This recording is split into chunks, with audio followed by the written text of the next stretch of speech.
Alors, on va parler de Newmark, qui est votre société que vous avez créée, vous avez commencé.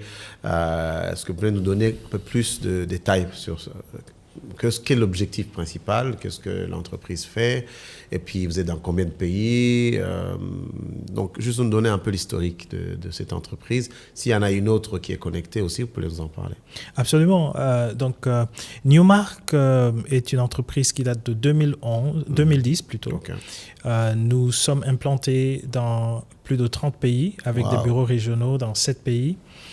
Nous avons une présence très forte sur l'Afrique parce que, évidemment, c'est là où nous avons lancé nos activités. Mais depuis 2 ans, nous avons ce qu'on appelle Global Scalability en anglais. Donc, c'est-à-dire que nous avons la capacité de servir nos clients un peu partout au monde. Donc, les limites des frontières, ce n'est pas vraiment des limites pour vous? Pas du tout. D'ailleurs, à mon avis, il faut que les Africains, surtout les Burundais, arrêtent à se considérer comme étant, c'est pour cela que des fois, quand je me présente, je dis je suis un Africain qui vient de Burundi. Okay. Parce que quand on rencontre un Chinois, un entrepreneur chinois a un marché d'un milliard de personnes. Tout à fait. Alors nous avons 1,4 milliard. Je préfère considérer 1,4 milliard comme étant mon marché. Et dans l'économie, les effectifs, ça compte. Et je sais également que oui, il y a des frontières, mais pour l'entrepreneuriat, il n'y a pas vraiment de frontières. Quand on a un service, un produit qu'on peut proposer à quelqu'un qui en a besoin, ils vont l'acheter quel qu'il en soit. Et Newmark part de cette philosophie-là.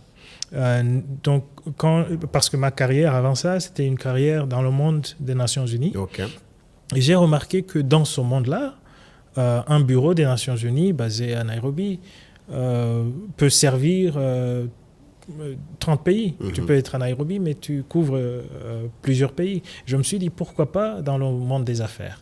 Et pourquoi pas aussi dans l'identité? Entre parenthèses, qu'est-ce que tu faisais avec les Nations Unies? Et c'est combien de temps que tu as passé là-bas? Avec les Nations Unies, je faisais le travail d'interprète-traducteur, non seulement les Nations Unies, mais aussi avec d'autres organisations internationales. D'ailleurs, c'est une carrière que j'aime beaucoup, que je continue à pratiquer.